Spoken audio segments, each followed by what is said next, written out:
నగరపాలక సంస్థ పరిధిలో ప్లాస్టిక్ వ్యర్థాలు, అట్టలు, ఇతర నిరుపయోగ వస్తువులను సేకరించి మార్కెట్లో విక్రయించి జీవనం సాగించే వృత్తిదారులను గుర్తించి వారి జీవన ప్రమాణాలను మెరుగుపరిచేందుకు చర్యలు తీసుకోవాలని కమిషనర్ నందన్ తెలియజేశారు. Ministry of social justice and empowerment మంత్రిత్వ శాఖ ఆధ్వర్యంలో national action for mechanised sanitation ecosystem కార్యక్రమంపై వీడియో కాన్ఫరెన్స్ ను కార్పొరేషన్ కార్యాలయం నుండి కమాండ్ కంట్రోల్ సెంటర్ లో నిర్వహించారు.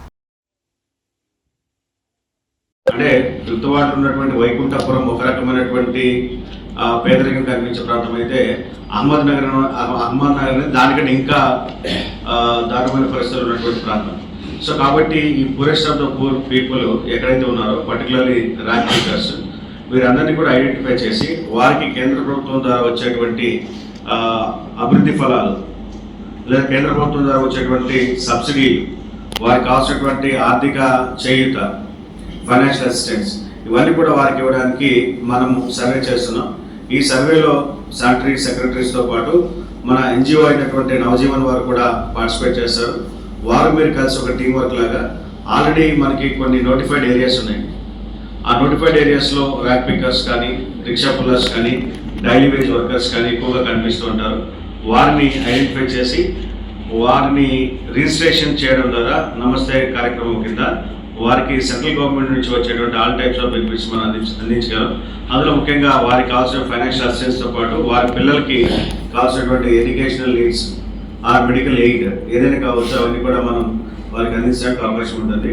సో ఇది పేదలకు, నిరుపేదలకు సహాయం చేయడానికి మనకు ఉన్నటువంటి ఒక సువర్ణ అవకాశం. కాబట్టి ప్రతి ఒక్క శానిటరీ సెక్రటరీ, ప్రతి ఒక్క member of this Navjivan NGO and all enumerators, please feel it is a very good opportunity to serve the poorest of the poor in the society. కాబట్టి మీ బెస్ట్ ఎఫర్ట్స్ పెట్టి అందరినీ మీ పరిధిలో ఉన్నటువంటి ప్రతి ఒక్కరిని కూడా దీనికి తీసుకురావడానికి ప్రయత్నం చేయండి. ఈ ఒక్కరు కూడా ఈ నమస్తే కార్యక్రమం కింద లెఫ్ట్ ఓవర్ కాకుండా ప్రతి ఒక్కరిని కూడా దీనిలోకి తీసుకొచ్చినట్లుగా మీరు పనిచేయాలని చెప్పి మీ అందరికీ రిక్వెస్ట్ చేస్తూ, ఫస్ట్ తారీఖు నాకు జరగబోయేటువంటి ఈ లాంచింగ్ ప్రోగ్రామ్ మే 6th జరగబోయేటువంటి లాంచింగ్ ప్రోగ్రామ్ కి మనం 2 సెంటర్స్ని 2 వెన్యూస్ ప్లాన్ చేసాం. ఒకటి కోటిగారి తోట దగ్గర ఉన్నటువంటి ఓపెన్ స్పేస్ ఉంది.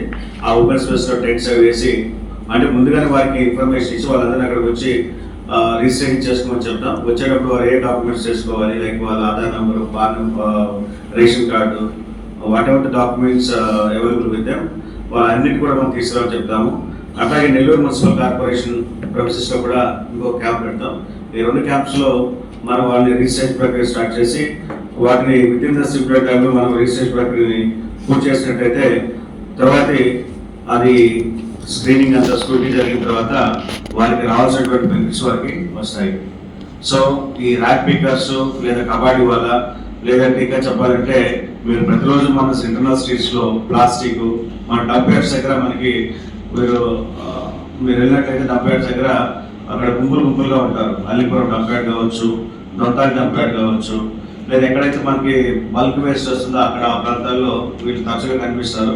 అక్కడికి వెళ్ళి వాళ్ళ ఫ్యామిలీ డీటెయిల్స్, వాళ్ళ పర్సనల్ డీటెయిల్స్ అన్ని తీసుకొని వారందరినీ కూడా నమస్తే కార్యక్రమంలో భాగస్వామ్యం చేయాలని చెప్పి మీ అందరినీ కోరుకుంటున్నాను.